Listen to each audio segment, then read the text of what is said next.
We are acting like God, creating reality from infinite probability of light into physical matter, just like God is doing it. We've been crafting and co-creating reality 24/7 since we were born, always manifesting. We're never not manifesting. Dr. Stephen Young is a scientist, philosopher, and teacher of the Hermetic laws. Our imagination is more powerful than our conscious desires. Think about it, we're human. We're a densified form of spirit, which is why school is designed to crush imagination out of children's minds.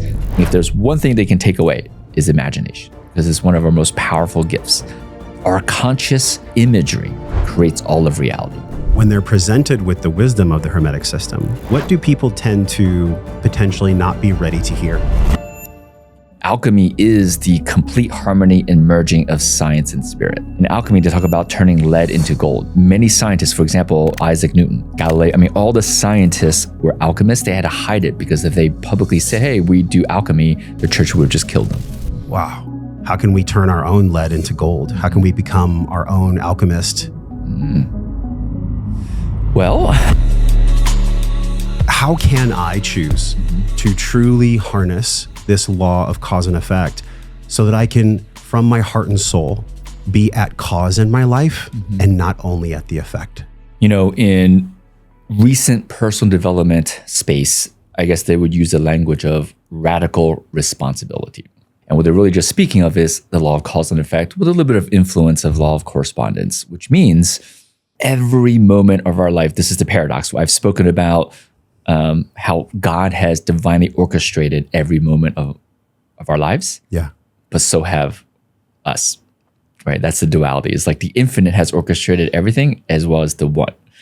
And so the law of cause and effect speaks to taking responsibility that no matter what's happening outside of me, it is literally just a reflection of what I subconsciously am programming out into existence and taking that responsibility.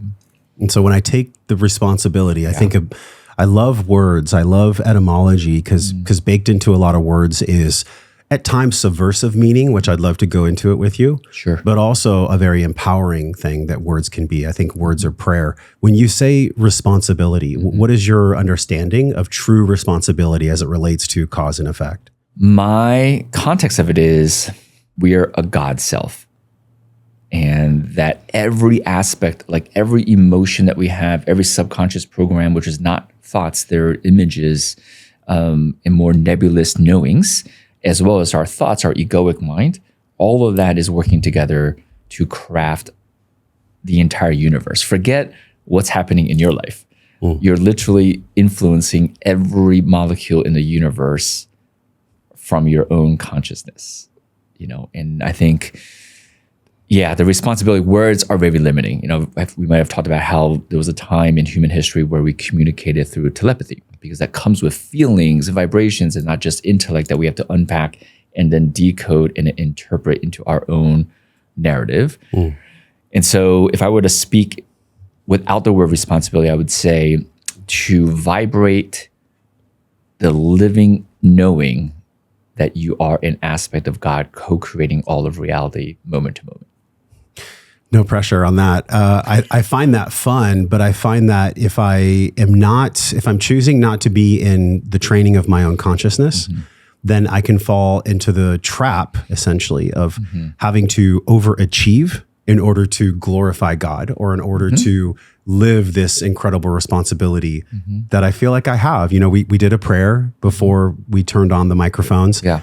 And the summarization of the prayer was essentially, thank you, God, for just letting us be here and having the space to do this. And how can I and we not fall into the trap of the egoic mind when it comes to the responsibility that we've chosen, that our soul has chosen? How does that work? The egoic mind attachment to achievement and having it to be the best podcast ever, or just being in the flow of doing exactly what it is we are doing? Yeah, we can sort of unpack this from two different contexts.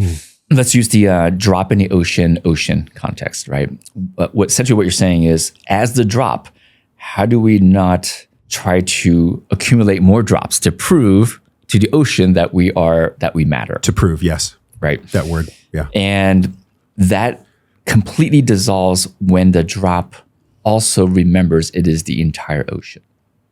right? So you hold both knowings at the same time. So they counter each other.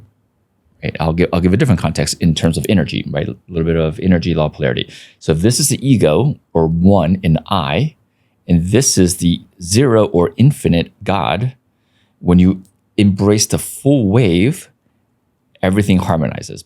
We're not meant to live like this, and we're not meant to live like this either, right? And so if you embrace the ego and the one, and you embrace the infinite and God, the waves would actually just cancel out and nullify, and you would operate from, what my friend Sky, which I highly recommend getting him on the show, calls 0 point.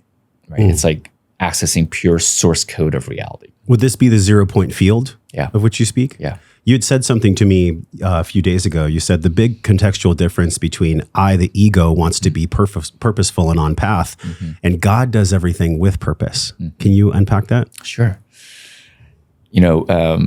To lead people to understanding, what I'm about to say, I'll share a story. I sat in front of this guru who is considered like a living saint in Hindu, religion, philosophy. And he said something that was really impactful for me. He said, gods envy humans because gods don't have free will or choice. Right? A human can say, do I want a hot dog or a hamburger? Hot dog. When God says hot dog happens. God says hamburger happens. So they actually don't have choice. It's fascinating. It was such a huge aha for me, epiphany. And what I'm getting at is, if that is the case, and we recognize that there is this God or infinite intelligence that's orchestrating everything, that means every action that's unfolding in the entire universe and all of reality is an intention of God, which means there was a purpose. Right. And so we literally live, and this is the paradox, right? This is the cosmic joke / the illusion. We literally exist in this beyond comprehension of purpose because everything's purposeful, because everything's orchestrated by God. But because we don't recognize that, we then isolate ourselves and say, I need to find my purpose.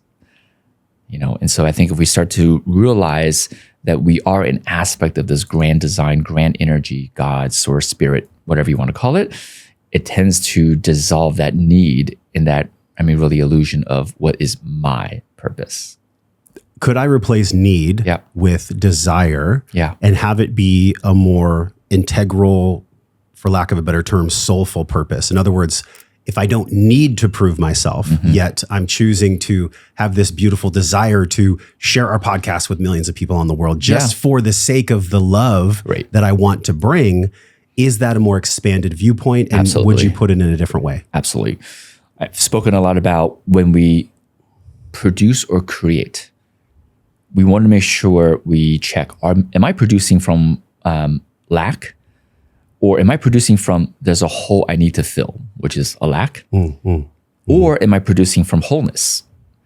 Because you can make the greatest thing. You can build, I actually just made a video about this. You can build, let's say, orphanages around the world to help children, right? Which seems like a very awesome thing. Yeah. But the relationship to that act is, I was not taken care of when I was a child, and I want to make sure others, they need it, right? So it's a hole that was in them that this action fills. And then, of course, they fill other people. While outwardly, action-wise, that's great, but the energetics that they're putting out into the world is there's a hole. And actually perpetuate more holes. Right. And so this is just a law of vibration and mentalism. In other words, if the root frequency of the action is born from lack, they're going to produce more lack so that they can fulfill more actions. But if it's just from expression, just from sharing, without lack, from wholeness, like, I love kids and I think kids deserve orphanages. Very different reason. The same building of orphanages will have a very different impact on all of reality. What I'm getting from you, tell me if I'm on the right path here, is that the awareness, like, for example, John Wineland was on the show once and he said something so profound. He said, if you're conscious, the wound is where you serve from, but the wound doesn't cloud your wisdom, which I found very worthwhile for me. I think about my own path with emotional epigenetics and, the family who's on our table today. I've never done this before, but it felt right to put my entire family on the table as we're speaking today.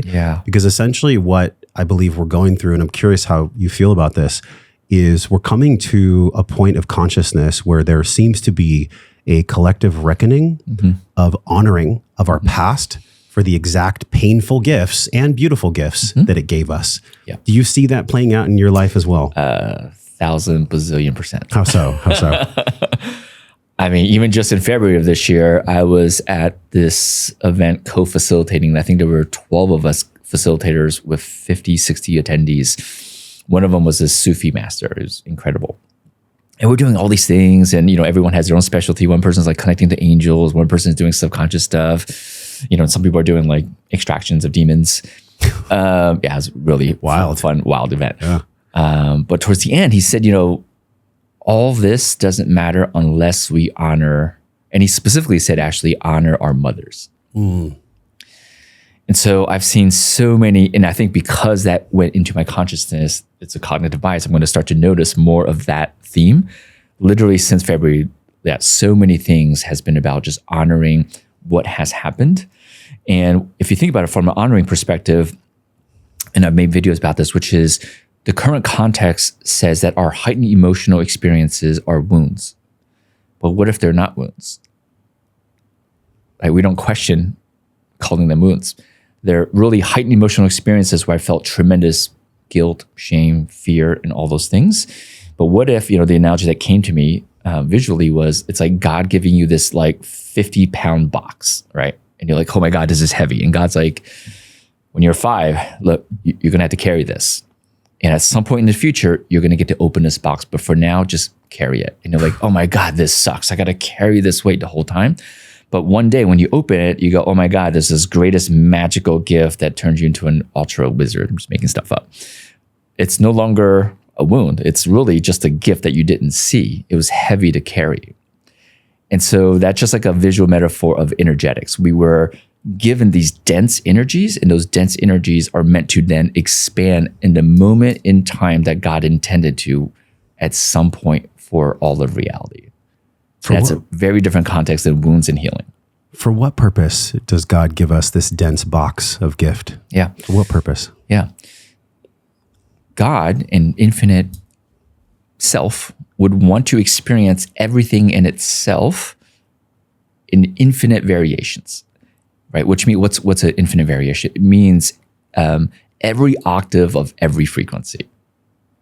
Right? And so it would give you a dense, like, hold on to the C note at this very dense octave, heavy octave. At some point, it's going to go into a higher octave so that it can experience multiple octaves of that frequency from your perspective. And you can give someone the same exact gift, and they open it, and they're going to have a different interpretation of that same heavy box in different octaves. And now God gets to experience that version. And so God would want to do this with infinite life forms, to experience infinite versions of these different waveforms and energy. That's my opinion.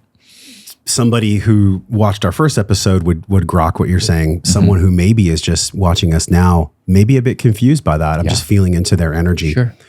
Can you provide clarity on why God would need to experience God's self in unlimited ways? Or is why the wrong question? Yeah. No, it's a great question. I think we are made in the image of God, right? And so to think that God is this separate thing to try to figure out is already a context that separates us from God. And so once we realize, okay, so if we are made in the image of God, or we are in an aspect of God, right? We're a drop in the ocean is God, and the drop is Stephen. I do, as the drop, get to also realize, well, I'm technically part of the ocean as well. What does that mean? It means, if you notice, humans, whether we get jobs or careers or accomplish things, there's a fundamental baseline approach to life, which is awareness. Who am I?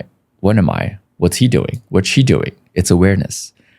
And we are doing what God would be doing, which is awareness of life, of existence, of the self. God's just doing it at an infinite level. We're doing it at one level. It's the same. God is learning about itself. God is like, who am I? What am I here for? Just like a human. It's just at a much larger scale.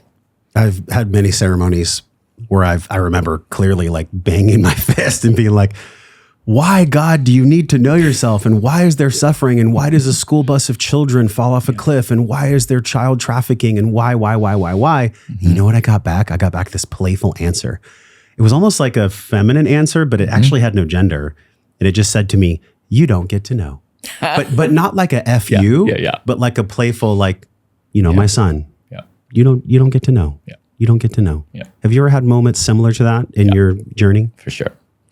Yeah. And I would unpack, yes. And I unpack those as stop relying so much on knowing and intellect. There are other ways to be experiencing this, which is what I want you to do.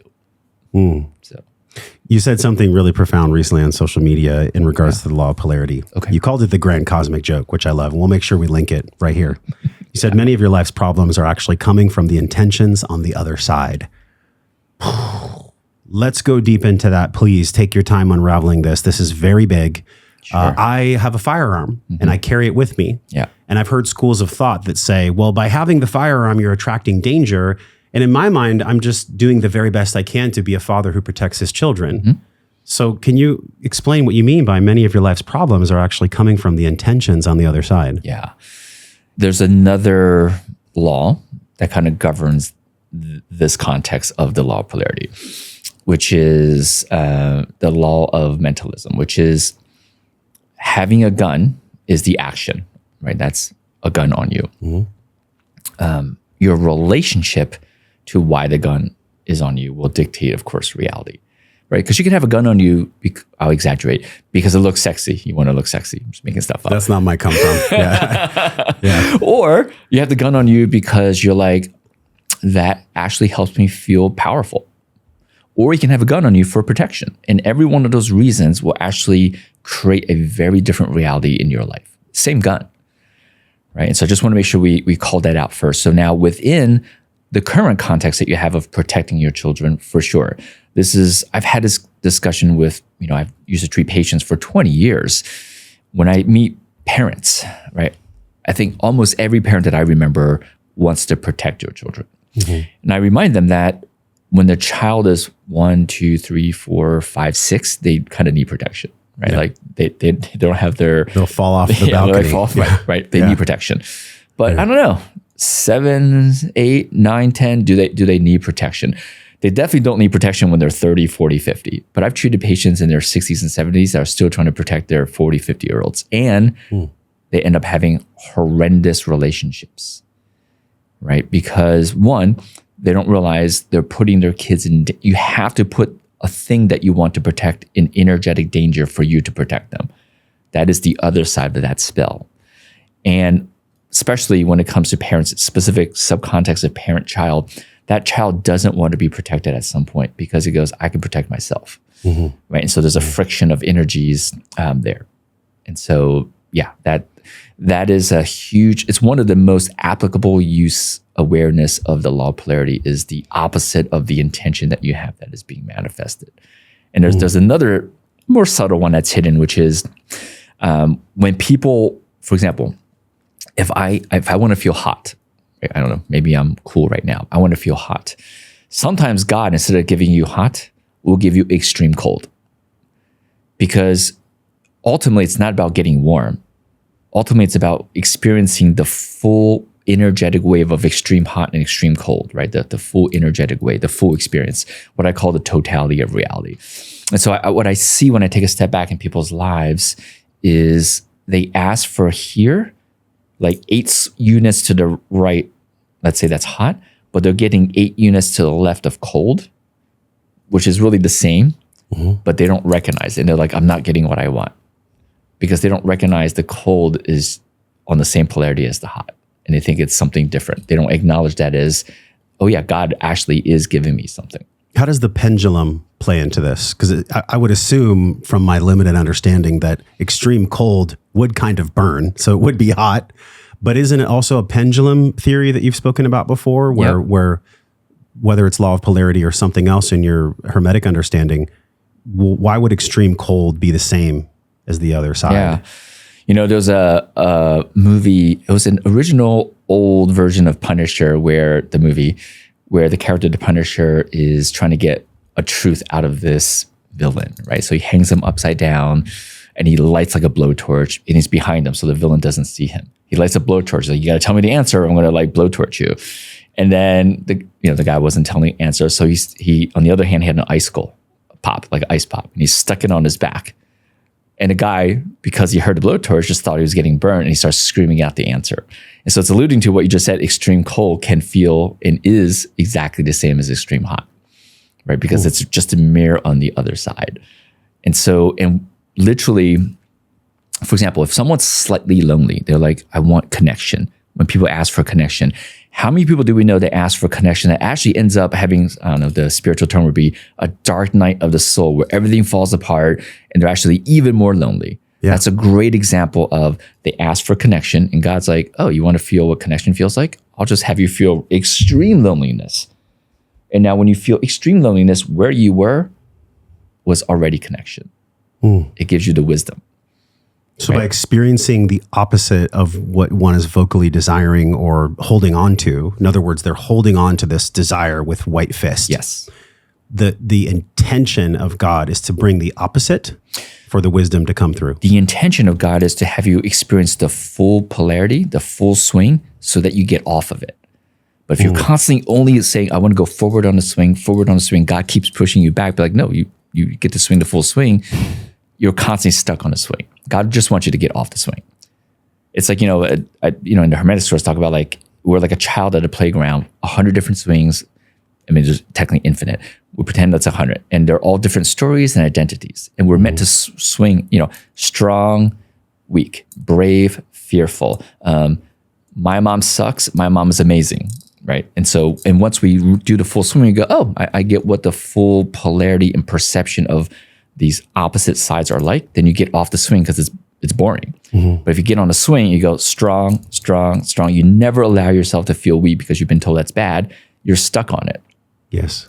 And so just God wants you to get off the swing, because when you get off the swing, all the swings, you no longer have any stories, any identities, and you become nothing, and the opposite of nothing is everything, which is God. Have you personally, or the people you've worked with, ever dealt with distorted sexual energy? And if so, what is the path to healing and wholeness around sexuality, here in modernity especially? The short answer of noticing other people constantly. Especially here in Austin. Especially Good here in God. Austin. Especially The here in Austin. polyamory bullshit, get out of here. Especially here in Austin. Anyways, go ahead. That's a whole nother rabbit hole we can go down. And so, yeah, I guess first I'll address the whole, well, if everything is God, then what does that mean? Yeah. Just look at the yin yang symbol, right? It's got the white swirl with the black and the dot. It's on the screen right now. This is a good visual. Right. Yin and yang. We can say there's light and dark. There's white and black. And there is. But what's also true is it's the yin and yang symbol, which means it's one. So the entire symbol is God, but within God, there has to be, because it needs contrast to experience itself, a light and a dark. And then the fact that the dot in the black part has a white dot and the white part has a black dot is hinting at it's still just one, right? Even though visually it looks like two separate things. I just want to give that context so what I'm about to say makes a little bit more sense. And so what we would call malevolent forces, which probably because of condition, we would call that the black part. Or we may call it demonic. Right. Things like that. Right. Evil, demonic, dark, dense, so many terms for it. Yes, that exists, but technically it is still part of the yin and yang symbol, so which means it's part of God. God has to create a dense experience of itself so that it has contrast to experience the light of itself, right? And so the reason I'm mentioning this is, yes, I have seen the malevolent, demonic, evil, whatever forces do its thing on sexual, and I'll get to why sexual, but I don't judge it, right? I don't approve of it. Right? It's not what I would want in my life constantly, but there's no judgment of it being bad or wrong or evil, because I'm like, this has to happen for it to experience itself in multiple ways, right? Once I sort of let go of judgment and I navigate, clearly I don't want distortion, sort of in my field. And so it shows up so subtly. This is a very tricky topic. And first I'll preface it with, I'm definitely not the expert to speak on this. There's tons of people who are experts on this very specific topic of sexual distortion energy. I think the shaman that I work with, Kurakindi down in Ecuador, would be an amazing person. I mean, that was like boot camp training for 10 days to like experience the most subtle aspects of that. It was so subtle. I was there with someone, just friends, but she did have an intention of like wanting something more than friends. And we're sitting in ceremony and they're basically screaming at her and me that we're leaking this sexual energy. Even though I had no intention whatsoever, I'm just sitting there meditating, but it was so subconscious and subtle until they pointed it out. When they first pointed it out, my ego was like, no, that's not there. But the rest of the night, I felt it, right? It was like undetected until they pointed it out. And I just want to give that story so I don't come across like I know how to detect all the things. But from my perspective, from my experience, I would say, I'll say the reason sexual energy is that's creative force. If you can distort creative force, you can distort creation, right? Which is why the other team would want to distort that. And as far as discernment of it, I guess, I'm always a huge fan of like, what's the context that can give the most clarity? And it goes back to, I like to keep it simple. If you're ever coming from lack, I'm like lacking something, and you're doing something, and if that thing is involving in a sexual energy realm, you want to double check your reason. Because that lack is the opposite of whole, and whole would be God. And so if you're in the lack space, which is separation, there's something else that I need, right? An other and self, then typically there might be a little bit of distortion in that reason. You had said to me via text message, I just messaged you and I said, what's really top of heart for you? And you said the New Age spirituality deception of identification with star seeds, Atlantean, Lemurian, et cetera. These contexts are designed to further box us. Can you connect that to what you just shared and then also expand that concept? I think the New Age spirituality deception is alive and well, probably now more than ever. More than ever. Yeah. So we'll keep it simple, right? Is it really that simple? I like to simplify things. The simplified thing is God, source, universe, infinite, would want us to remember it is God, source, universe, infinite. It is one, right? Interconnected, one thing. So any context that puts us in a box separates us from the infinite. And these identities have been going on forever, right? Rich, poor, Democrat, Republican, caste system, right? Certain caste systems. There's so many ways to segment people. Of course, now in the spirituality space, it's like, I'm Lyrian, you're Palladian, you're Atlantean, you're Lemurian. It's just, it's the same game, just applied to different terminology to keep your egoic self to say, look how special I am. I'm Palladian. That means I'm really good at, healing others and so on and so forth. No, you've been everything. You are everything. And so while it's fun I'm not saying that these things are wrong, it is fun to step into that separation and go, ha ha, great. But remember, you are, of course, everything. You've been every plant, you've been to every molecule in the entire universe. So, because we literally are a collection of stardust from the universe, from an atom perspective. So the deception is actually part of the game for awareness. For awareness. How would one subtly train their intuition to recognize deception?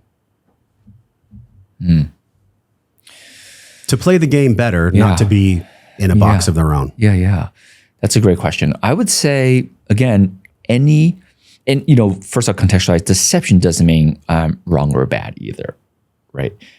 Really, deception is tricking us from forgetting that we are God, whole, interconnected in the universe. So let's just define that. So any context, program, actions that separates, you just recognize, got it. This thing, we don't have to even name it as deception. This thing is having me experience separation. And you just got to be aware of the fact that you're experiencing separation with no judgment. Then you go, okay, I felt like what it was like to feel separate and lonely and all the things. Let me just go back to oneness and source and God without any judgment, right? It's that this is true freedom to me, right? True freedom is knowing that you can choose which context, which state, which emotion, which anything internally that you want. It's interesting because when I hear the word deception, it puts me in hypervigilance. When I even hear the word, somebody's trying to deceive me. I've even said in arguments with my wife, like, are you fucking with me? It was like this old programming from childhood because I was fucked with. I actually was. It was part of the game. And so part of my deconditioning and unraveling to wholeness and love with my wife and with my children has been a recalibration and a calming down of my own hypervigilance in my neural tree. Something I want to say thank you for. I gave a talk, I think it was 2 rooms down for you at the Dave Asprey's conference. Yeah. And my talk was on emotional epigenetics, which is my understanding of the scientific and spiritual understanding of how we receive trauma, AKA energy in motion, stuck emotion, and how we can do our work to let it go. It's the next 10 years of my life. I'm fully in. That's why my family's on the table. Yeah. So I want to thank you for this understanding of the hidden subversiveness and honestly deception in modern grammar, the word nervous system. I took what you told me and I have applied it. I have renamed everything in our curriculum to neural tree and neural system. Because that's essentially what it is. And I checked the scientific coding, it's still the same. But the word nervous, just like when I heard the word deception, it cued something in my conditioning. Yes. I would love for you. So first of all, thank you for that. That was amazing. And my students and everybody that I touch is going to be held in a better way, held in such a better way with the fine use of language. Can you unpack the understanding of etymology and language and really the power of words as prayer and how that plays into the spiritual deception that we've been talking about? How do words become deception and the way to know the difference? Yeah. I have friends that are really into etymology. Like when they hear a word, they can unpack the Latin root of these words. Kind of fun. It's super fun. Yeah. And I'll preface it with, I am not that person. What I do recognize is this, because to me, that seems kind of complex. There's a lot of brain power that would need to go into remembering the etymology of all the words, right? And just to give everyone context, I did go through 2 years ago this period of my life where my brain just didn't work for 3 months because of flesh-eating bacteria. And so you're just meeting me at a phase of my life where I've learned to not rely on the intellect, but rely more on intuition. And because of that, I have not gone into deep etymology because it's very intellectual. What I will say though is what I found is that any word that becomes mass media popular, question it. Even if they seem like good words. I'll give you an example, vulnerability. Very popular these days. And I always write about and make videos about how I don't believe that when we open up our true feelings and our emotions and thoughts, when we open it up, that does not put us at risk at all. Right? It does not make us vulnerable, but it's termed as you're being vulnerable. You're opening your heart, you're sharing how you're feeling and what you're truly thinking. I believe that emotional and authentic expression allows us actually to simply connect. There's only a risk if you're attached to a certain response you want the other person to have in response to what you just said. If you don't have that attachment, there's no way you can be hurt. Right? If you tell someone you love them for the first time and you're like, hopefully she or he says, I love you back. And they don't, ouch, you were being vulnerable and you got hurt. But if you're not attached to them saying anything, you're just expressing, then you can't be hurt. But right now, when people do share their hearts and their minds, it's being termed vulnerable. It's literally programming that you are now at risk when you open your heart. That's the context. And I don't think that's served. Right. And that's a great example. And we can unpack so many trauma. I mean, any word that's become mass media popular, I start to question. Well, I think in my world, the ones that I'd love to replace and that I am replacing is nervous system with neural tree. Vulnerability with what? I'd love your take on that. And anything else that you see in the personal growth field or even in the world of spirituality, what are some other terms that we can start to reframe? Yeah, I personally use emotional openness or authentic expression instead of vulnerability, right? Emotional, just in the business world, what's come to me to share is, we've evolved from capitalism to conscious capitalism, which I still believe it's capitalism, which is still an extractive energy that's leading to destruction of humanity and planet. Right? And conscious capitalism sounds good. It sounds like, oh, you're doing the right thing or the good thing or, the positive thing, all the judgy words. But you're still extracting and you're just taking extra resources that you've extracted and you try to do greater good with it. But you're still extracting. And the term that came to me to use is spiritpreneuring, right? To evolve from capitalism to conscious capitalism to spiritpreneuring. Spiritpreneuring means every decision from the inception of the idea of the business to every team meeting to iteration to prototyping to whatever, everyone benefits. You don't only have the benefit post-transaction. That's capitalism, right? If you have a product or service, the prospect does not benefit until they buy. Once they buy and they consume the product or service, then there's a benefit. That's called a transaction. We can't survive as humans this way. We need to be thinking spiritpreneur, which is even the advertising, even if someone doesn't buy, just by reading the ad, they've benefited. Every meeting with your team, it's not about let's build this thing. Every discussion, every meeting, everyone has benefited. And it's not harder to do, it's just different to do. It's just a different context. So it's another example in the business world in terms of languaging. That's so good. I believe you had told me that you just got back from, I don't know if you can talk about it or not, but a lot of companies will hire you to read the energy of their mission, which is actually an entity of its own, right? The company, like Wellness and Wisdom and Emotional Epigenetics, has its own frequency. It has its own energy that in my heart of hearts, I am doing my very, very best to be authentic about and to really share with people why I'm doing it and what it's for and how it's here for the greater good. A lot of companies don't ever get that clarity. And that actually translates to the leader, him or herself, where they're not exactly sure why they're doing it. And they may be doing it from their very wound itself. Can you talk about what you do for companies and also what you see in certain CEOs, their fuel substrate, if you will? Yeah. The first thing we can let the listeners and viewers know that, in Western psychological terms, we would call it an egregor, right? When we constantly think of a word, it creates this field of that word. Egregor. Yeah. And in the alchemy hermetic world, we would call it a living being in the astral plane, right? So there are 5 planes of existence. There's a physical plane, which is the world of physical matter. There's the etheric plane, which is a mix of energy and matter. Right? People who do Reiki or energy work, they're working in the etheric plane. And then there's astral. Astral is pure energy. And think of astral plane as single conglomerate units of energy. Above astral is the mental plane. The mental plane would be if you took 10, 20, 30, 100 of these different energies and stuck them together like different Lego pieces. We would call it something in the mental plane. And then there's the spirit plane, which is God, oneness, right? And we exist in all 5 planes. And so what we're not taught as humans in modern society is that when you build a business, you're basically focusing your God creation, imaginative mind and consciousness on something. And when you do that long enough, you birth it. You birth it as a being in the astral plane or an egregor, right? So it's literally its own living thing. But most entrepreneurs don't know this.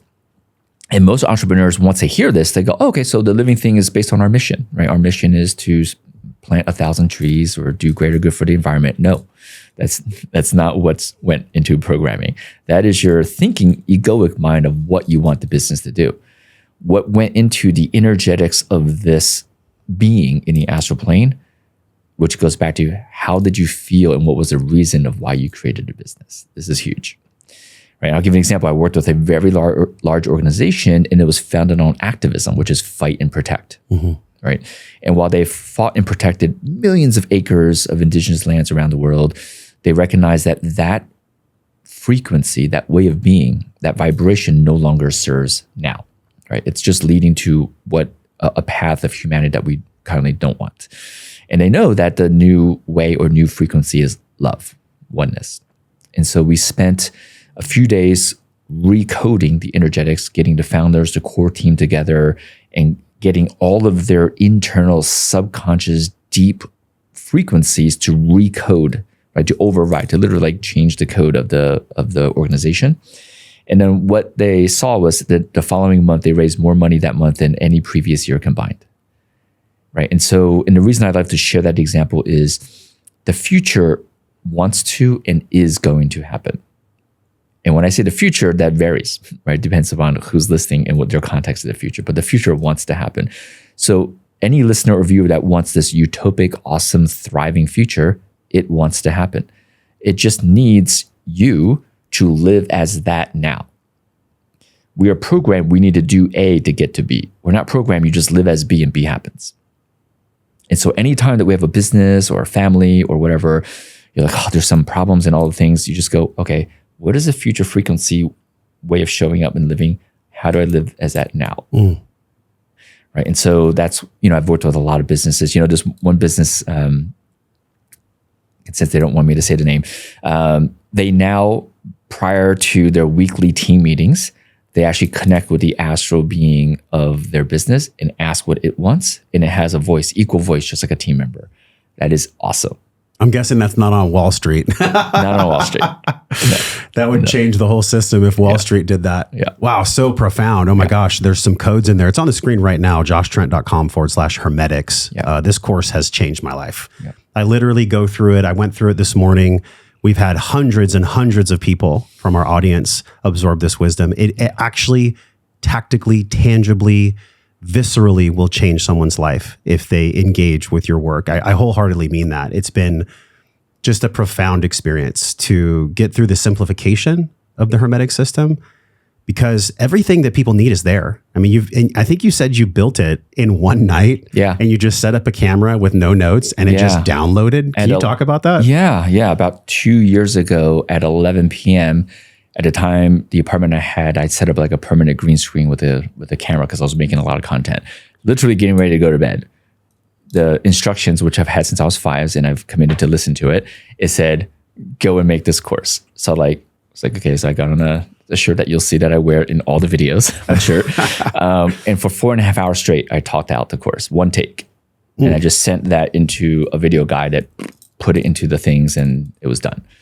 So it was in a way like channeled or intuitively, instinctively came through me. It wasn't like, okay, how do I structure the course? What's going to help people learn it the best? Like none of that. It was just came out. You had shared with me the Hermetics help you navigate life like a compass. I think this is really beautiful because whether it's the law of mentalism or not, or just conditioning, we all want a map. We use the iPhone, it's got a map on it, right? And when I'm going somewhere super far, I like having a map. But having a map is just the starting place. So the understanding of these 5 realms, the physical, etheric, astral, mental, spiritual, how does the course actually take somebody from just having a map to true embodiment, which is really what we're all seeking. We're all seeking this embodiment. How do we be B without having to go from A to B? Yeah. Like you said. Yeah. Essentially, imagine if you were to navigate being in different locations, you would want a map and a compass, right? Once you have a map and a compass, you can be pretty confident you can go to anywhere you want. Yeah. If you don't have a map and you just have a compass, it doesn't feel good because you're like, I know which direction I'm going, but I have no idea what's ahead of me, like what's going on. Or if you just have a map without a compass, you're like, I'm going to get lost. Like I don't know which direction I'm going. So you need a map and a compass. And so the compass is like the Hermetic principles. They help you navigate how to navigate life, basically. And then the map is the 5 realms, right? The physical, etheric, astral, mental, and spirit. And I don't have a course on that because I haven't embodied those enough in myself to be able to just like channel it. That's honest. Yeah. I'm still learning it myself. Yeah. Right. And so I've only taught it twice so far in these activations that I do, which I call the advanced activations. Like once people get to Hermetic principles, then they can learn sort of these 5 realms. And it's very different. It's specific rituals, meditative practices, energy practices to affect these realms, right? So it's much more tactical than just like applying those Hermetic principles. It's a very different game. But when you have the map and the compass, you basically feel this sense of peace, certainty, and calmness as you navigate life. And that means a lot because most people are navigating from chaos and lack. And so that deep sense of certainty and calmness just emanates that into the universe as you're experiencing life. The law of correspondence, you said that it was really the law that resonates deeply for you. You said this in the course. Yeah.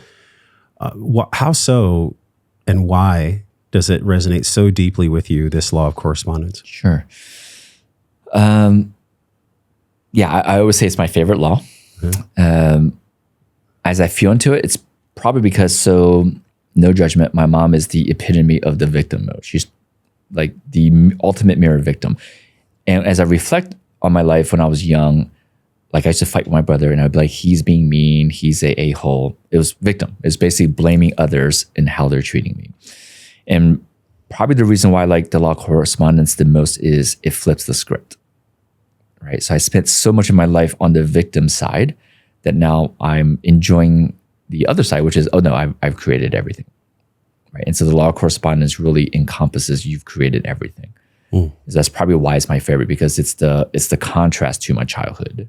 So, and such a healing power that comes from this. You talked about a movie, actually, Patch Adams, which I saw. It's a great movie.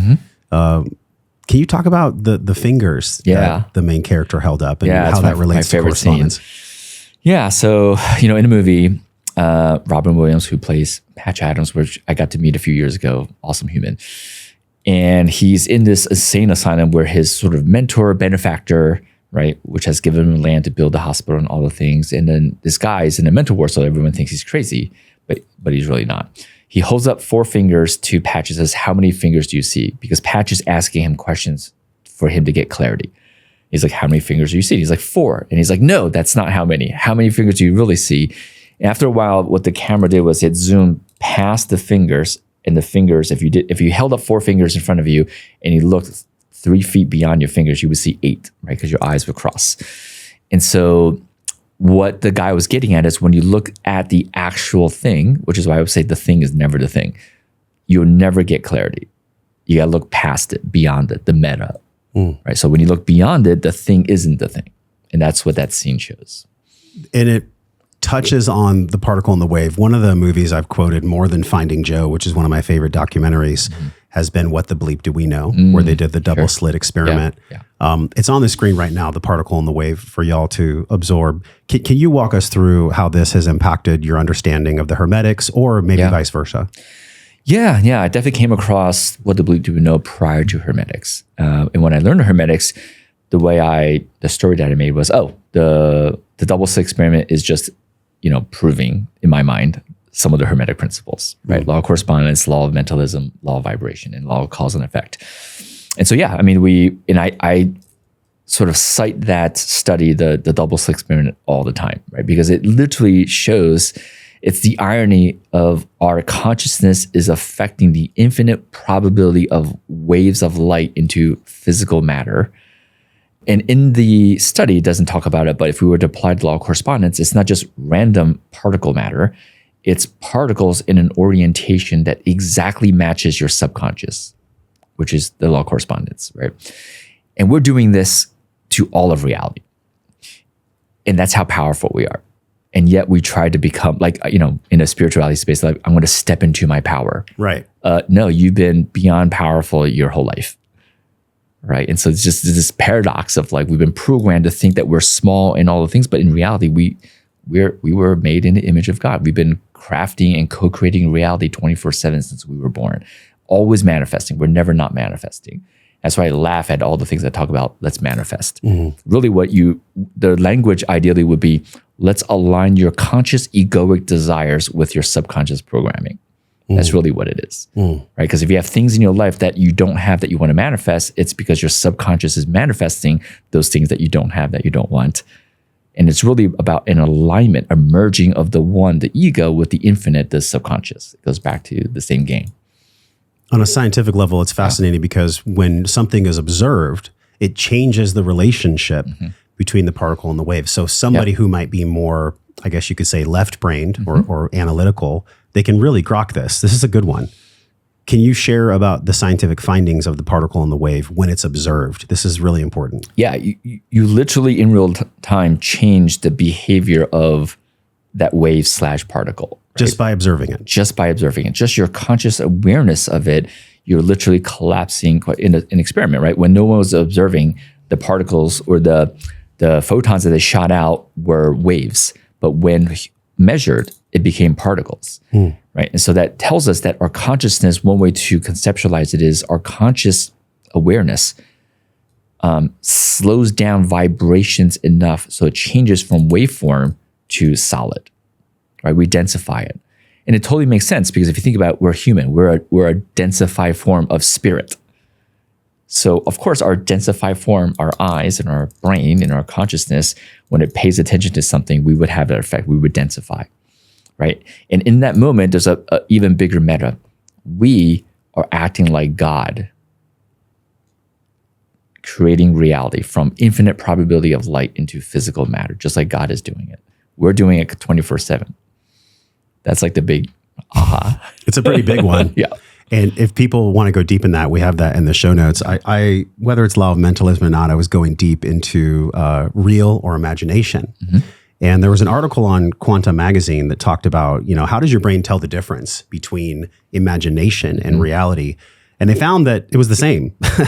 What we imagine and what we attach to can be perceived by our neurology as real, which is why it's so important. All the masters from the Tao to Bob Proctor to New Thought to Dr. Stephen Young, y'all are all sharing with us this wisdom with different words, with different packaging, but the crux of the wisdom is so potent. If we can just understand this one thing, what we imagine and what we attach to will actually create our reality. Yep. Can you please expand this? Because this is, if y'all get one thing, I mean, you're getting many things from this conversation. If you get one thing, this is probably one of the most important ones. Yeah, I once did an entire hour talk on imagination, so I can unpack this a bit. Yes, for those viewers that don't know, they've done studies like they had people look at a fireplace and it measured their brain activity. They had them imagine looking at a fireplace and it measured their brain activity. It lit up exactly the same.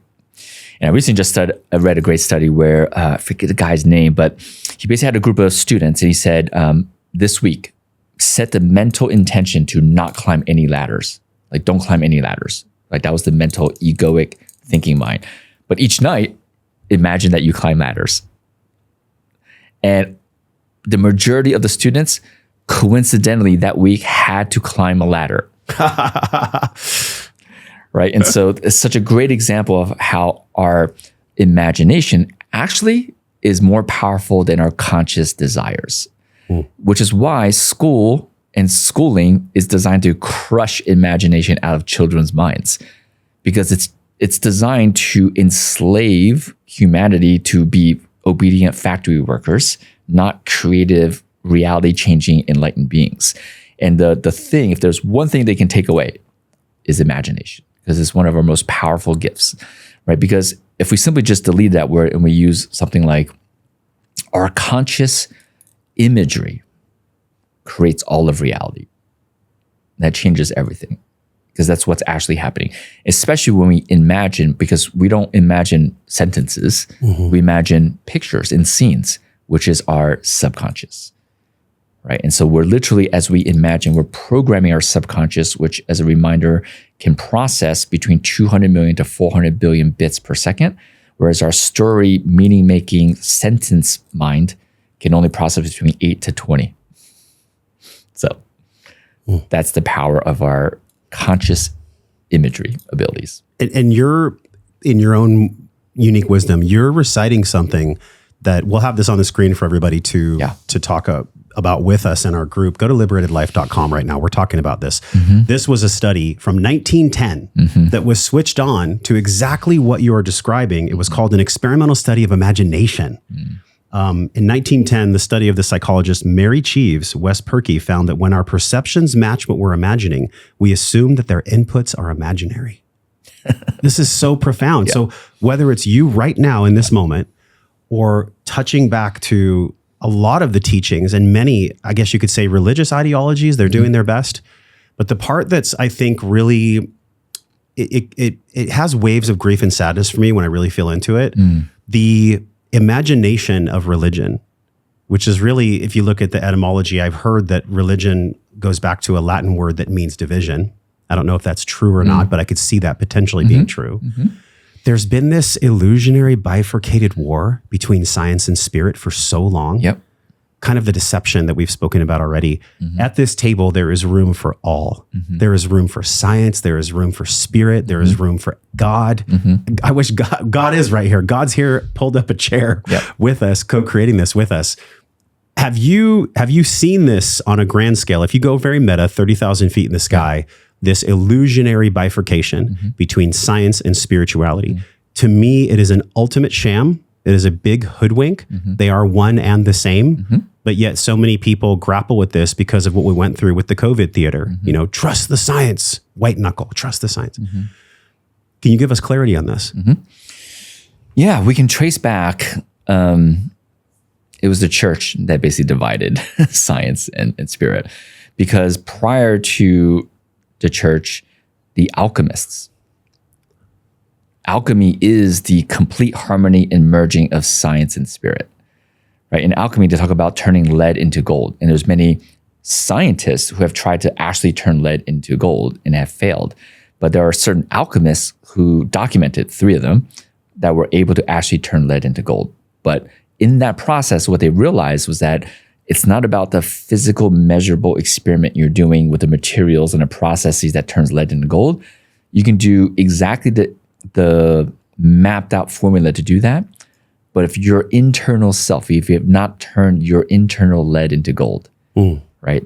Everything we talked about, the dense energies into gifts, you're not going to turn the external world of lead into gold. That's law of correspondence, law of mentalism, law of vibration. It's also internal alchemy or spirit and external science material world. They need to merge as one for this to work. So it's coded from lead to gold is essentially coded to say that spirit and science operates as one. And the epitome, the goal, the epitome goal of an alchemist is to turn lead into gold, right? In other words, the epitome goal of an alchemist is to fully embody the merging of science and spirit. And it was a church that came in and wiped that out. I mean, most of the alchemical books that taught all this were burned by Christianity. And then many scientists, for example, Isaac Newton, we know him as a physicist. No, he wrote more books about alchemy than physics, just hidden from history. He actually was the one that decoded the Emerald Tablet into English. Fascinating, right? And so all of them, the Galileo, all the scientists were alchemists. They had to hide it because if they publicly say, hey, we do alchemy, the church would have just killed them. Wow. And this is documented. You can look this up. Yeah, it's the church. And I'm not saying the church is bad. The church had to do this in that time period for us to, right? It's the pendulum. It had to separate and divide science and spirit, because right now we're definitely heading towards this, why we're having this discussion. One of the reasons, the merging of the two. And God orchestrated a bigger game. So we don't want to judge that time period as being evil or bad. If we have just perspective and zoom out, it's like, oh, got it. Now we're swinging this way. We were swinging this way, and now we're going to swing this way. Yay. It's like the religious imagination took many scriptures that I think are inherently really good and really beautiful. There's so much wisdom in, honestly, all religious text, whether it's the Bible or the Tao or anything like that. And it's interesting. I'm wearing the symbol for the Philosopher's Stone. Yep. This has always called to me, and I got introduced to this by a tattoo on Teal Swan. And it's part and parcel of our programs. I look at it through a Jungian lens, where Jung was switched on very deeply to the Philosopher's Stone and the alchemy process that you're describing. And he said that the pathway is from this conceptualization of lower self to high. Are you wearing it as well? So here we go. Okay, so synchronicity in full play. Yep. The reason that I wear this, it's a reminder for me to turn my own lead into gold. And it's no surprise that my child is outside. I can hear him as we're on the podcast right now. My process from lead into gold that brings up a lot of emotion in me has been just my continuous learning curve with love. My continuous learning curve with understanding how to be love, how to embody love, how to let love work through me, how to let love be something that I give without expectation, how to let love be Josh. And the reason I'm emotional about it is because, currently we're working through a really hard time in our marriage. And my audience knows that my relationship has had its ups and downs, much like many relationships. And so I'm sharing this not to put a looking glass on me, but really a looking glass on all of us. How can we turn our own lead into gold? How can we become our own alchemist that's an embodiment of the Philosopher's Stone?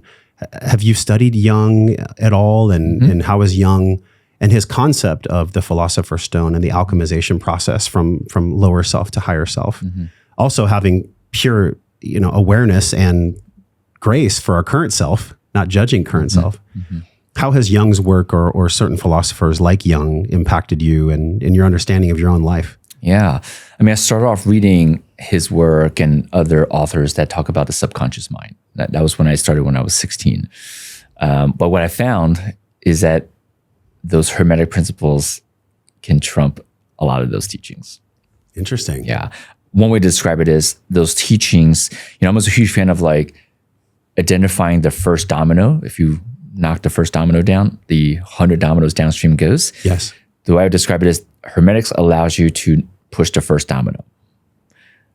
Jung and so many other authors and subconscious programmers and NLP and all this stuff. Yes. It's like pushing a domino at a time downstream. It works. It just takes a little bit more effort.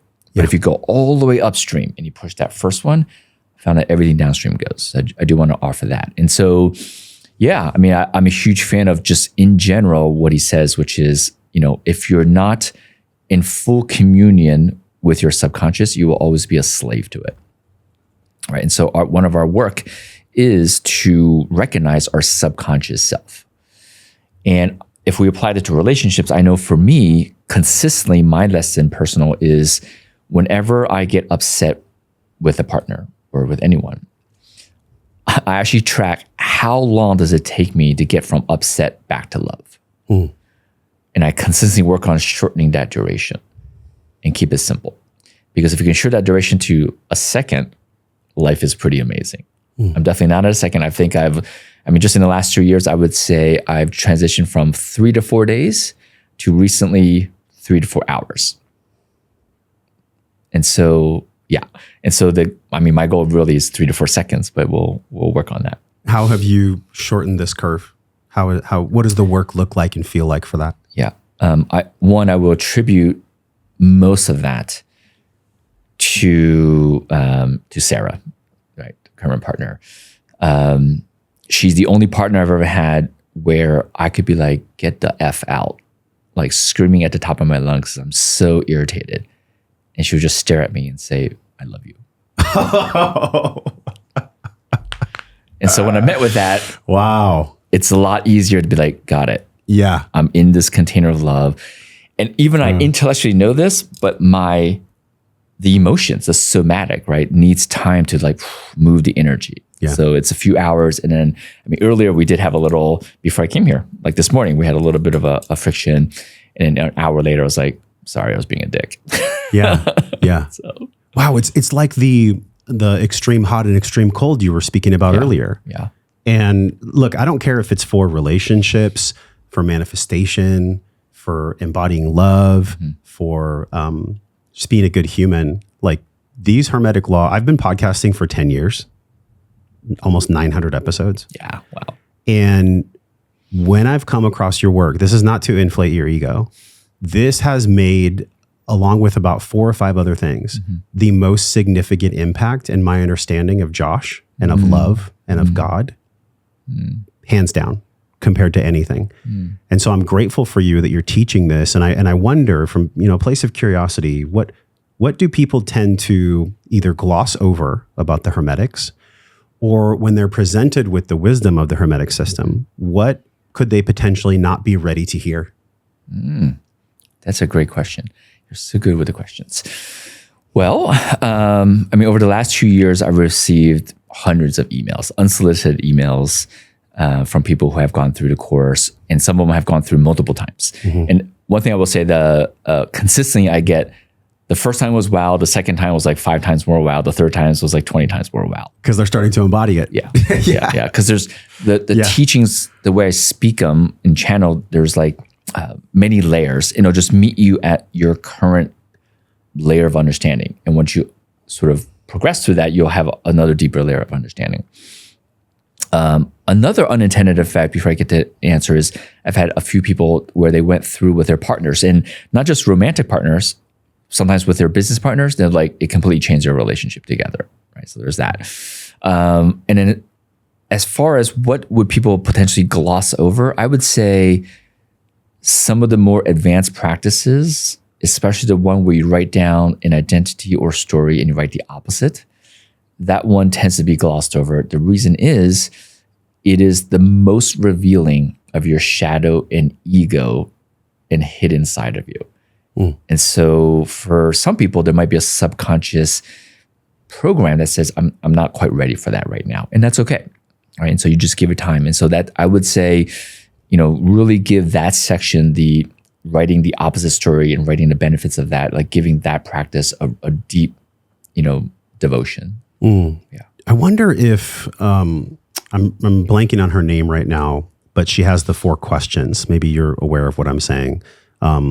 Is it true? How do you know it's true? And then what's the turnaround? Byron Katie's work. I wonder if she, in many ways, I wonder if literally all spiritual teachers in some way are pulling wisdom either consciously or unconsciously from the Hermetic system. Same source. It's the source code. Yeah. It is the source code. So literally, if there was a code around us, like a matrix code, it would be written in these symbols and languages. Codes, Kabbalah, Christianity, so many spiritual practices and all the things. At this point, I'm like, oh yeah, that's just law 1, 3, and 7 combined, just permutations of laws. Everything is just a permutation of these 7. And so at the core of them, the Hermetics, the actual civilization or people, human beings that were getting these source codes from the creator self. Do you feel like they did an incredible job of that? And what did they learn, the actual Hermetics, by embodying the system and teaching it? Yeah, if we are open beyond the modern narrative and we believe in Atlantis, right? And I preface it with, I've talked about Dahmer many times in Italy, and I might have mentioned that I actually have a video. I'm not allowed to send anyone a link, but I can share it on my screen. It's one of their time travelers that was physically going back to Atlantis, speaking about what he experienced. See, this just sounds so wild for my modern understanding. So wild, right. But I literally am watching this. I've been in the time machine. We did not use it to time travel. We used it to dematerialize and rematerialize. And that's exactly what happened, right? And so I've been studying there for years to know that they're not faking it. I mean, I'll give another example. I brought a friend over that brought an object, shows it to one of the Dahmer. He goes, oh yeah, that's a key to a Stargate, which is a portal to other dimensions, and trains her on how to use it. I mean, this is how advanced their understanding is. And so all that is to say, I'm really trying to sell that Atlantis actually was real. And Atlantis might have spoken about this in the first episode, wasn't an island that sank. It was basically Earth. It was Earth for about 36,000 years. And Thoth, which interestingly, if you go into Christianity, Enoch was a human. He's the only human that ever ascended to become an archangel Metatron. Enoch, Metatron, Thoth, Hermes, all one energy. Same source, right? If we look into what does Metatron represent, what does Enoch represent? Enoch was the human that ascended, became an archangel, and was the only archangel that God gave the entire library of knowledge to, which is Thoth. Thoth is like the credit as being the inventor of science and knowledge and wisdom. It's saying the same thing. And so during Atlantis, when this information was, and I'm sure it probably happened even before Atlantis, right?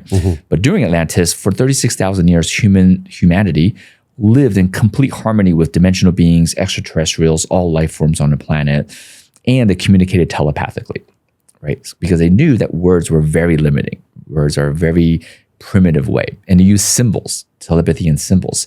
I always laugh, like when we look at hieroglyphics, which are symbols, and we've decoded it to mean letters. In other words, we've dumbed down symbolic, esoteric understanding back into sentences and words and try to interpret the hieroglyphics as like sentences and words. We're completely not getting what they were there for, right? And so during that time, we lived in complete harmony because we understood and lived as these laws. And after the reset, right, which Atlantis blew up, and that's a whole nother topic, we lost that knowledge in a way, but it was coded and hidden. And now we're seeing and experiencing a resurgence of that wisdom, which is why I believe that our first episode was pretty popular online, is because my felt sense was like the world is ready for it now. Yeah. Yeah. Why now? My very Stephen egoic mind is because I'm like, that's what I'm into. And I'm creating this version of reality. Sure. And that's like the God self version. I get that. In a broader context, Kurzweil talks about how by 2032, everything changes. Like it's a very pivotal year for humanity. It's transhumanism. It's a very pivotal moment of we either head towards complete merging with tech to become this new life form, or there will be people that choose not that can create a whole new world. And I believe that we are just in that transition period to build us up. 2032 is right around the corner. Yeah. So Yeah. Well, we spoke about this with Tom Bilyeu, and he said that there will essentially be like Luddites that disconnect from all technology. I feel like there's a third. So I know you've brought forth two possibilities. Yeah. And maybe there's unlimited possibilities, really, depending on whatever intention we have. The third reality that I would love to be a part of, that my mind and my heart is I don't want to say attached, but it's definitely in alignment with it, is the blending of all and being able to be an arbiter with a heart and a consciousness for the greater good. Like you had said, spiritualpreneur. What was your word? Spiritpreneuring. Spiritpreneuring. So I can choose to be a spiritpreneur in 2032 and beyond that actually uses my message, my mission, my money, my family, my intention, everything about me to really be a shepherd of the love that we're speaking about. I don't know exactly how I'm going to do that, but that to me is exciting because I don't fall into the doom and gloom of Terminator and machines and all that. It's just not a reality. Yeah. If I spend too long on Instagram, it could be. So we have to be very cautious of that. Do you believe in that third reality? And if so, what do you see as far as a reality for 2032 and beyond? Yeah. I think every viewer, listener can agree that in the last 5, 6, 7 years, things are happening faster and more instantaneous. Yeah. And we can attribute that to technological advancement, but there's a bigger context that's happening, which is, we can say astrologically, we're heading into a time where our, I'll use spiritual, whereas our DNA is being activated to be more powerful, right? I can also say that we are remembering our divinity. And so therefore our framework of reality and what the future will be is that much more powerfully manifested now than 20 years ago. And based on that, I believe my current theory is every human will live their own version of the future. Because God would want this. God wouldn't want only 2 versions, right? Or 3 versions. They would want infinite versions.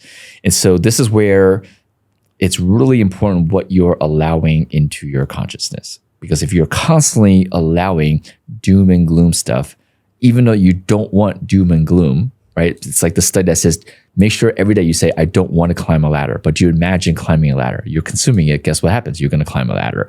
And the people that are programming us know this, right? Which is why you want to be really choosy as to what movies you're watching, shows you're watching, what are you reading? Because they're not just entertainment and knowledge. The people who really know that when that program goes into you, they're using your consciousness to manifest a certain reality. And so I believe that we all have the infinite capabilities to choose whatever reality we want to live in. When I heard from the Kogi, I might have mentioned this, hey, human extinction in 15 years, I have an inner knowing that will make it. And everyone's like, how do you know all 8 billion people are going to turn around? I was like, no, I don't. I just know that I can blurp into the version where all 8 billion people turn around and we can make it. I'm not trying to change 8 million people. I just vibrate into that version of reality. When you say blurp, you mean literally just on a frequency level, just transit to that reality.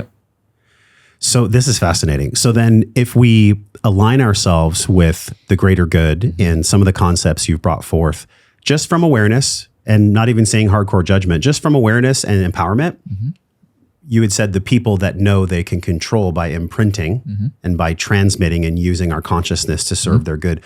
Who might be these people and what might be these energies? Yeah. So, if I were to use Dhamma Hurrian context, if we are life in existence creates chaos, disorder, and disharmony in a way, right? It's just more variations, really is the word. There has to be an opposite force, which they would call non-life or non-existence, which creates order and simplicity and tries to make things smaller instead of bigger, basically. And so I would just categorize whoever is doing this as they are a part of that energy. And some people get a little bit more specific, like the draconians and the certain aliens and reptiles and all that stuff. We can create infinite stories, and they're all very entertaining. But in general, I like to keep things simple. It's just the other side that wants non-existence, and we are the side of existence, and we're just dancing. So it's just the non-existent side. Yep. And there's many stories and rabbit holes that try to paint a picture of that. You can make a lot of stories about what is non-existence. One thing I appreciate about you is taking grand concepts and making them easy to digest. I think especially because of the load on people's attention span, it's super important. So I cannot wholeheartedly recommend this course enough. It's on the screen again, joshtrent.com/hermetics. We cover a lot of ground, which we always do. Yeah. What ground do you feel is most efficacious for love that maybe we haven't touched on? Well, just reminds me of a story. I was talking to a friend of mine years ago who spent 9 months in complete silent meditation in Japan in a monastery. And when he was being interviewed to be able to do this in this monastery, he went into the monastery and the head sort of monk asked him, "What do you think is the most valuable thing in this room?" And he goes, "Oh, it's got to be the scrolls with all the ancient wisdom." And the monk's like, "Nope." He's like, "Oh, the art." "Nope." "The old furniture." "Nope." He basically, after exhausting all the no's, he's like, "What's the most valuable?" And the monk said, "It's the space. Without space, none of this can exist." And so if I had to pick one thing that allows love to do what it wants to do and be what it wants to be, is space. Without space, you cannot experience it or have it grow. And so what is space? Space, the thing that tends to limit space is boxes and nouns and judgment.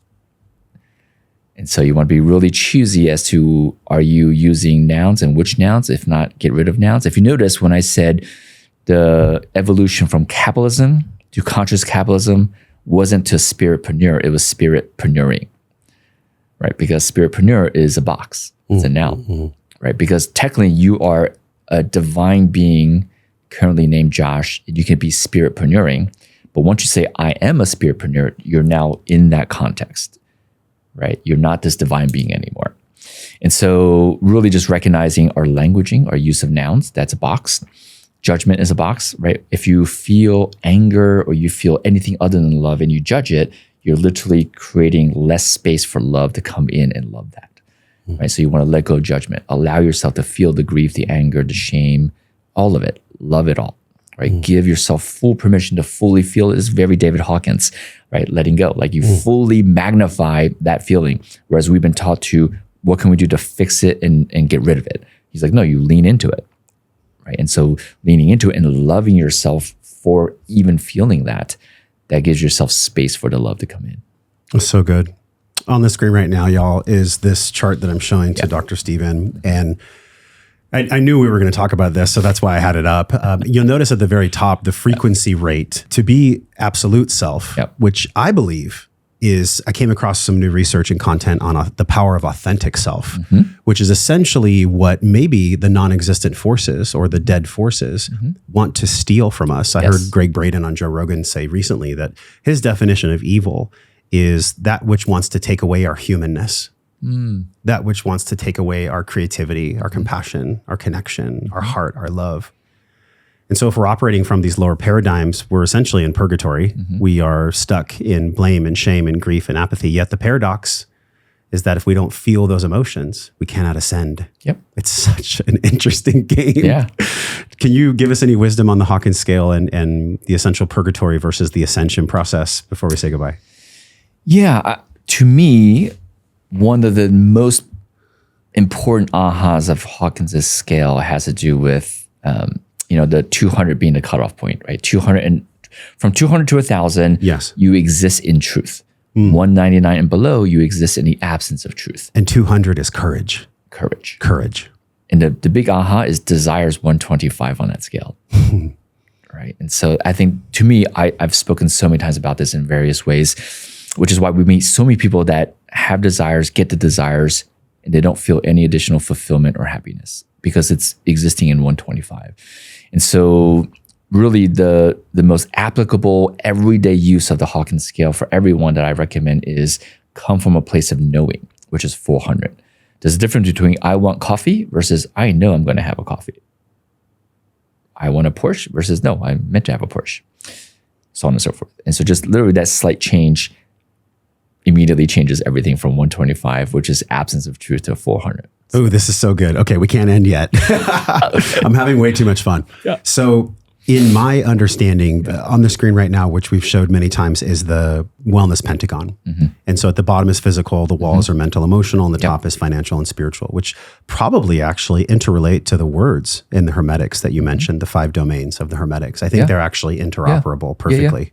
Let's see. I have found, and I wonder, as now we can give true parting guidance, because we got to wrap this up at some point, and we'll have you back for round 3, I'm sure. Sure.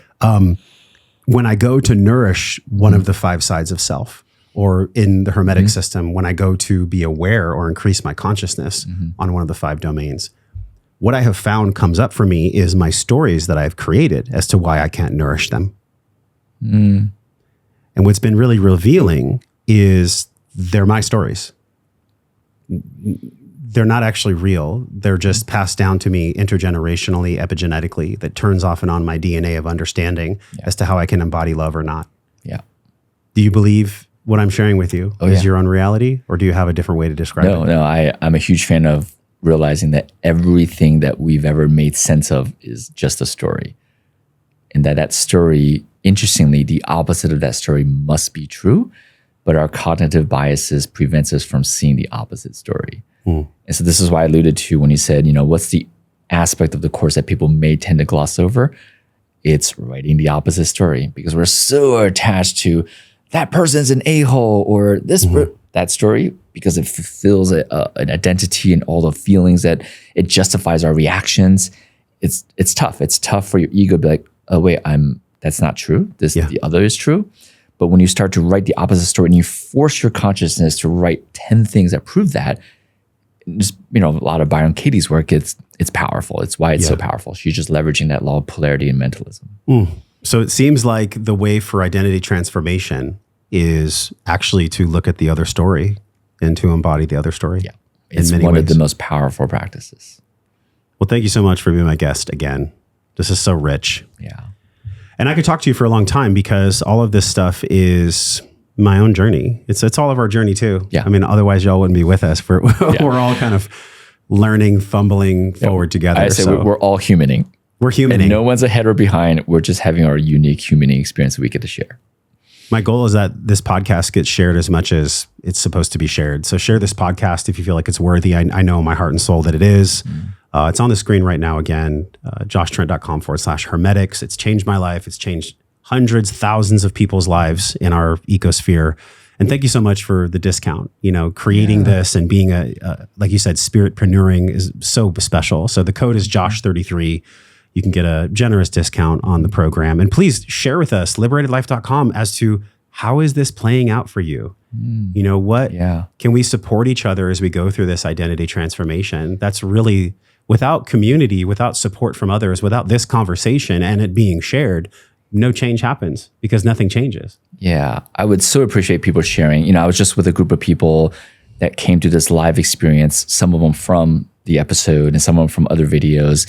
And a few of them said they were wondering when they messaged me on Instagram and I messaged back, they were like, is this really Steven or is it AI? I'm like, no, it's me. I don't use AI or any other machine. Yeah. I deeply cherish and value everyone's feedback about this, right? Because it's my passion. Yeah. And so I would love for everyone to kind of comment how this episode or the course has affected them. And I will be there trolling all of you and answering and sharing my thoughts. Thanks for being my guest. Thanks for following your heart, doing something that you believe is truly meaningful, and also not taking it so seriously. Yeah. It's a beautiful non-attachment. Yeah. Y'all, this is so deep. There's so much here. There's a map. There's a compass. You can trust this. It's in my bones. I really love this work. And if you've been with us for a while, or if you're brand new, know that, from my heart, I'm wishing you love, wellness, but most importantly, over all things, I'm wishing you peace and power. You cannot have power unless it comes from peace. We'll talk with you next time.